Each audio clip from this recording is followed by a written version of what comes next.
बिस्मिल्लाहिर्रहमानिर्रहीम। अस्सलाम वालेकुम दोस्तों मैं अपने तमाम दोस्तों को वेलकम करता हूं जिन्होंने मैं ऑनलाइन ज्वाइन किया। दोस्तों, मेरा जिस्म मेरी मर्जी या मेरा इंतखाब, इसकी असल हकीकत क्या है? मैं बिल्कुल सच्चाई पर मबनी बात करूंगा, बिल्कुल सच्चाई और हकीकत पर बात करूंगा।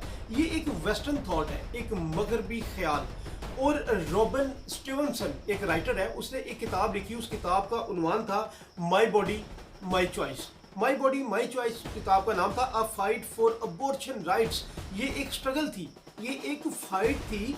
ये किताब उन खवातीन के बारे में थी, उन खवातीन के इसकाते हमल के हकूक़ के बारे में थी जो शादी से पहले ज़्यादातर जिनसी ताल्लुकात की वजह से प्रेग्नेंट हो जाती हैं। वो सोशलिस्ट, वो कारकुनान, वो समाजी नुमाइंदे जो खवातीन के हकूक़ के बारे में बहुत परेशान है, क्या कहते हैं वो इस बारे में कि अगर इस कैंपेन का मुनासिब उन्वान मेरे हकूक़ मेरा इंतखाब होता तो क्या एतराज़ था? ये हो भी सकता था, लेकिन मेरा जिस्म मेरा इंतखाब ही क्यों, मेरा जिस्म मेरी मर्जी ही क्यों? ये सिर्फ़ और सिर्फ आज़ादाना तौर पर जिनसी ताल्लुकात में मुलव्वस ख़वातीन के हकूक़ के बारे में है। पाकिस्तान के आला तबकाती सोशलिस्टों की तरफ से ख़वातीन के हकूक़ के अहाते में अपने अल्ट्रा एजेंडे को फ़रोग़ देने के लिए इस बेहुदा मगरबी आइडिया का सहारा लिया गया है। ये हमारे मुआशरे के लिए ख़तरनाक है। अगर सिर्फ ख़तरनाक कहा जाए तो काफ़ी नहीं होगा, ये संगीन हद तक ख़तरनाक है। व्यूअर्स, मेरी वीडियो आखिर तक देखिएगा, आपको बहुत सी चीज़ें क्लियर होंगी। ये बहुत संगीन मसला है, इसे छोटा मसला नहीं समझना चाहिए। हर चमकती चीज़ सोना नहीं होती। औरतों के हकूक़ की बात की जा रही है। मोहतरम माहिरीन मुआशियात, मैं आपसे पूछता हूँ, हमारे जहनों को जो सोच दी जा रही है और औरत मार्च के नाम पर सोशल मीडिया पर इस वाक़े के बारे में मुतअद्दिद रद्द अमल सामने आ रहे हैं। बहुत से माहिरीन मुआशियात इसके हक़ में हैं और बहुत से इसके ख़िलाफ़ भी हैं। और अब भी एक बहुत बड़ी चीज़ है जिसके बारे में काफ़ी उलझन है। मैं चाहता हूँ कि इमरानियात के मुहक्किकीन इस मार्च के पेचीदा मकासद को वाज़ह करने के लिए मेरे कुछ सवालात के जवाब दे दे।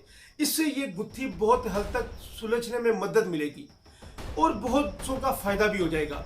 वरना आप मेरी बात तो छोड़ें, आप इस पूरी कौम के, इस मुआशरे के हमेशा हमेशा के लिए मुजरिम ठहरेंगे।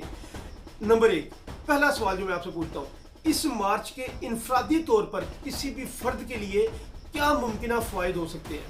नुकसानात की बात को आप छोड़ें, नुकसानात की बात भी करेंगे, मैं डिस्कस करूंगा, आप भी बताइएगा। लेकिन आपने बताना है कि इस मार्च के इनफरादी तौर पर किसी भी फर्द के लिए मुमकिन क्या फ़ायदे हो सकते हैं।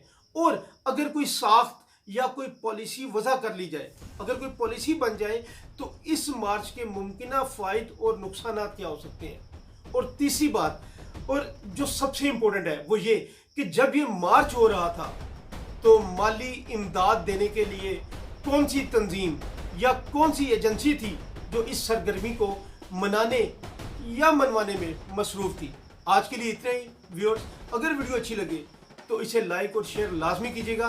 कमेंट्स बॉक्स में अपने कमेंट्स लाजमी दीजिएगा, मुझे आपकी राय का इंतज़ार रहेगा।